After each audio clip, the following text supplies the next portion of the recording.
going to spend an overnight sa isa sa pinakamakasaysayang tunnel sa buong Pilipinas, ang Malinta Tunnel.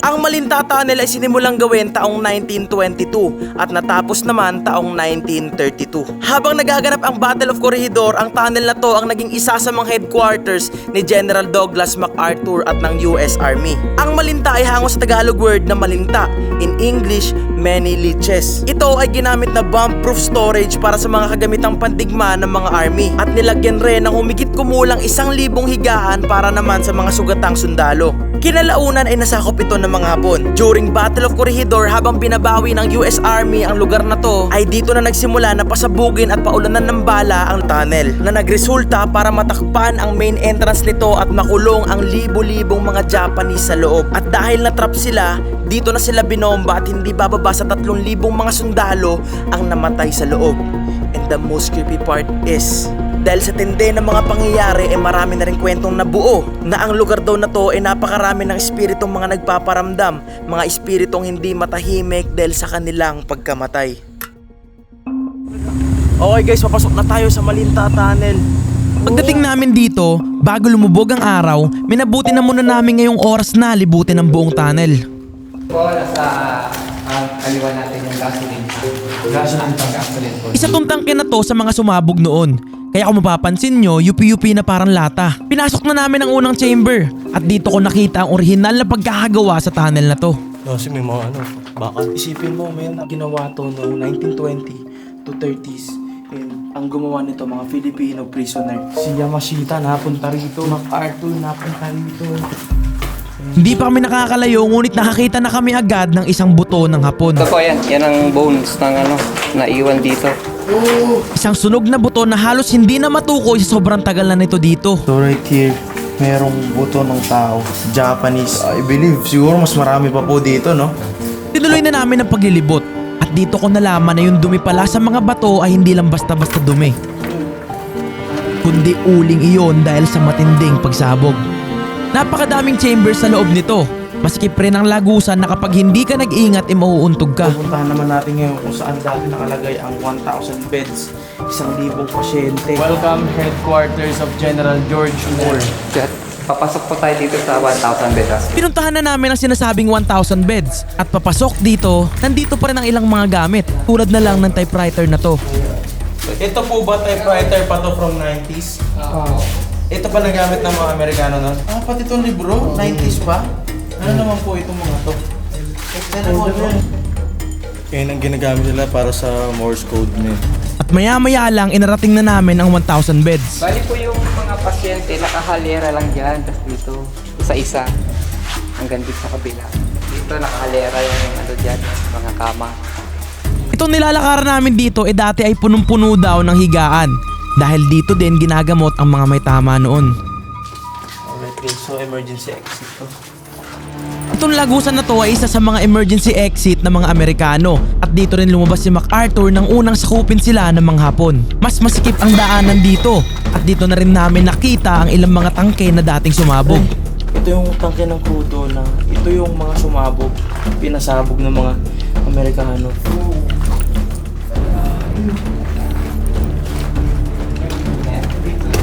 Sobrang lakas ng pagsabog ng impact.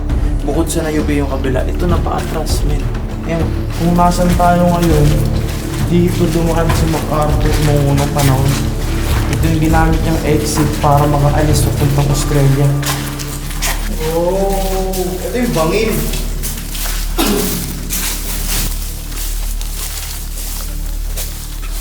Hindi kami pinayagan mag-overnight sa loob dahil kailangan daw isara ang tunnel. Okay guys, time check. It's 6:12 at ngayon maglalatag na kami ng tent bago pa kami abutin ng dilim. Naglatag na kami ng tent bago pa dumilim at para may mapaglagyan na rin kami ng gamit. Habang yung tatlo, nakicharge muna sa baba at dalawa lang kami dito na naiwan. Alright guys, so at the moment it's 6:44 PM. Ngayon dito, nasa tapat kami ng Malinta Tunnel. Medyo maliwanag pa. Ayan pa yung liwanag ko. Yan.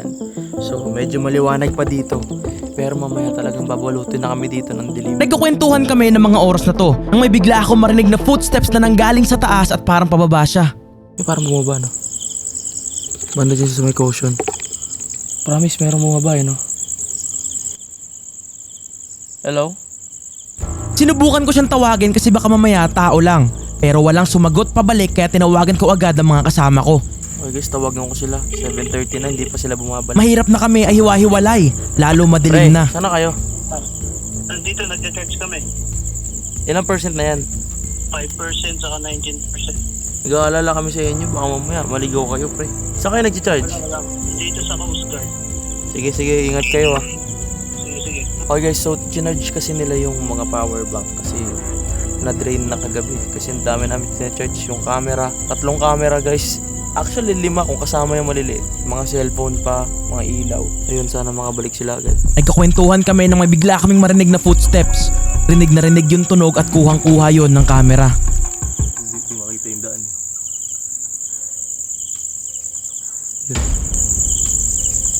Yun.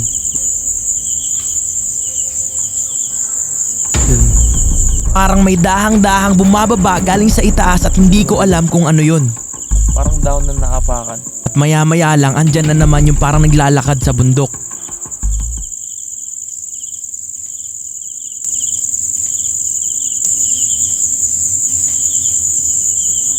But instead of getting scared, nag-isip na lang ako ng mga alternative na bagay. Hindi mo alam kung down na. Parang down na naapakan. Diba? Na bato, nalaglag. Kasi pwedeng landslide kasi bundok eh. Sana ganun lang. Tawagan ko sila. Tinawagan ko sila para pabalikin na. Par, balik na tayo par. Gagi sobrang Isang oras na lang. Isang oras na lang. Tangik, 5 minutes lang kami dito. Ang dami na nangyayari. Ano meron? Pumunta ka na lang dito. At maya-maya lang, pagbaba ng tawag, ito yung nangyari. Oh shit. Ano yun? Holy shit. Oh shit. Ano yun? Holy shit. Hindi na namin inisip kung ano man yun. Ayaw naming i-overthink lalo malayo kami sa kabihasnan. Holy macaroni. After few minutes, dumating na sila. Guys, nandito na sila. Andito na sila. Palakpakan mo na. Palakpakan mo na. Hindi ko ma-explain sa inyo kung ano yung mga nangyari. Pagdating nila, nagluto na kami ng hapunan. Kailangan namin ng lakas dahil matagal-tagal pa ang gabi.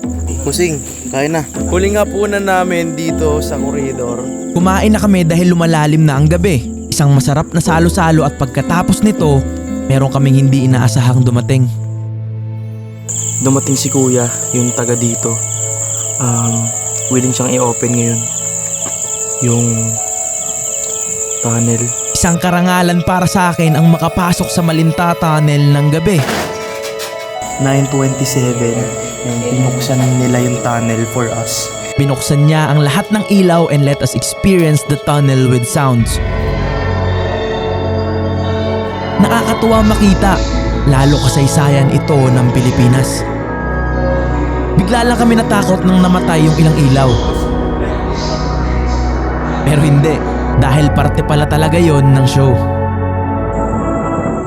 Nakakatakot siya kung iisipin kasi alam natin na may nagpaparamdam. Pero nakakakilabot na makita yung history na yun. Siguro on screen, medyo neutral lang, chill lang, okay, history yun. Pero kapag nakapunta ka na sa lugar, tapos na-realize mo na kung hindi nangyari to, baka wala ako ngayon. Alas 12 ng gabi nang simulan ko ang unang challenge. Time check, 12:01 AM ng madaling araw. And gagamit tayo nito, motion detector. And ito, kung tawagin nila is ghost ball. Kasi ito yung nakaka-detect ng movement. Something like this. Ito, may ilaw. Ngayon pag nilapag ko dyan, stop siya. Yan, mag-stop siya. Pero once na ginalaw ko ulit yan, ganun. Or kahit konting galaw lang, is iilaw. Niligay ko na yung ghost ball sa tapat ng gate. At ginamit ko na rin ang EMF. So right here, sa labas. Neutral lang, wala. Habang palapit kami ng palapit, pabigat na rin ng pabigat yung aming pakiramdam. At maya-maya, nagtanong si Sleng. Pwede niyo bang pagalawin yung isang bola? Narinig nyo yun? Isang katok na galing sa gate ang aming narinig. Sinubukan pa ng kaibigan ko na lumapit sa tapat ng gate na dala ang EMF. Pero walang nangyari. Pero maya-maya lang nang paalis kami, Sige na wala, di ba? And kanina, palapit tayo. may kumatok na naman. Pasensya na po. Salamat po. Salamat po. Kaya dali-dali kong kinuha ang lahat ng gamit at umalis. Hindi ko ma-explain kung ano yung nangyari. Naku, nung biglang tumunog, di ba sila nagsasalita ako, kinakausap ko. Then nung tumunog, nagulat ako. Parang napalaki yung mata ko eh. Parang napaganon talaga ako kasi nagulat ako. Pagbalik namin sa tent habang nagpapahinga, may kumakatok na naman sa gate. Kaya kinausap ko. Someone just slammed the gate. 30 minutes pa lang nakalipas, simula pumunta kami doon. Are you here?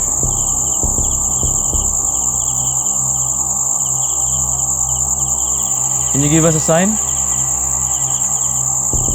Walang sumasagot sa akin pero pagkalipas ng ilang minuto, may gumalaw na plastic sa tabi ko.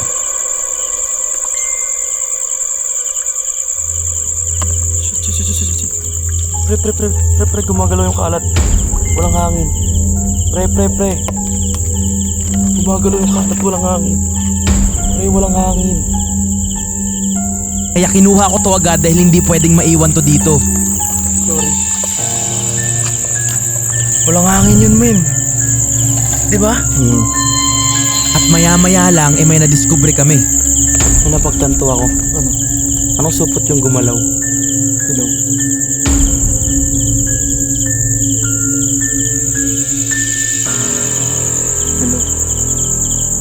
Hello? Hindi natin kinalat eh. Kasi diba yun yung lagi nating, yun yung number 1 rule natin, bawal magkalat. And it's 12:58 nung na-realize ko yun. Ngayon lang.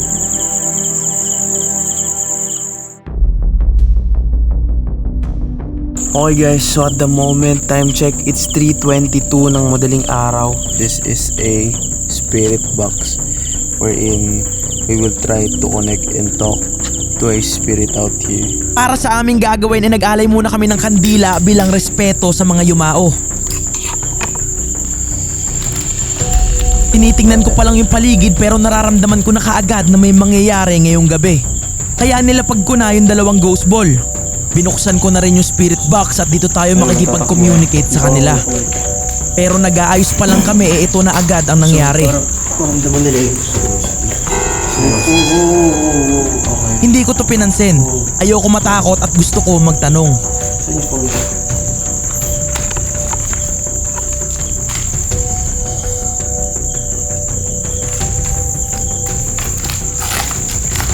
Pero maya-maya lang, umilaw na naman yung bola.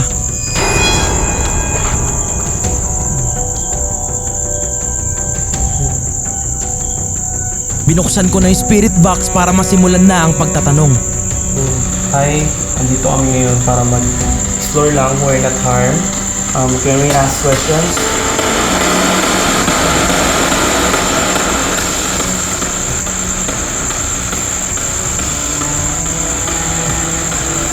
Hindi rin magsama, we're friendly.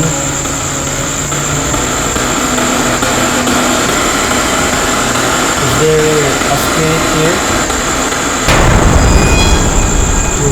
Umilaw yung bola. Ibig sabihin kasama namin siya ngayon. Kasi may nadidetect dito sa akin. Are you a male or female? Are you a male?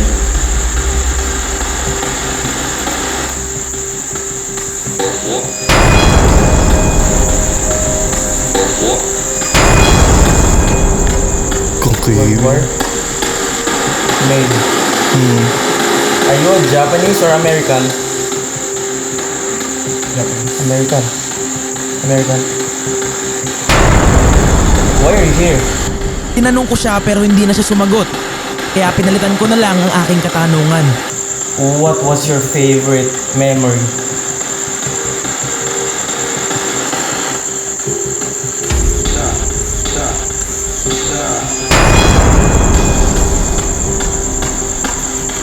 And upon research sa pangalang John noong 1942, ang unang lumabas ay si Jonathan Wainwright. Siya ay isang general at commander ng mga Amerikano at Pilipinong mga sundalo noong Japanese invasion. At sa tingin ko, kaya siya ang best memory ng nagsasalita ay sigurado siya ay naging isang mabuting lider para sa kanila. Do you have a message or something you wanna say?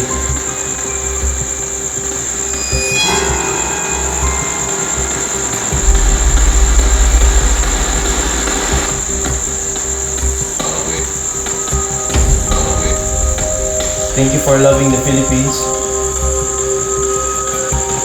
Thank you for doing it for our country. Thank you.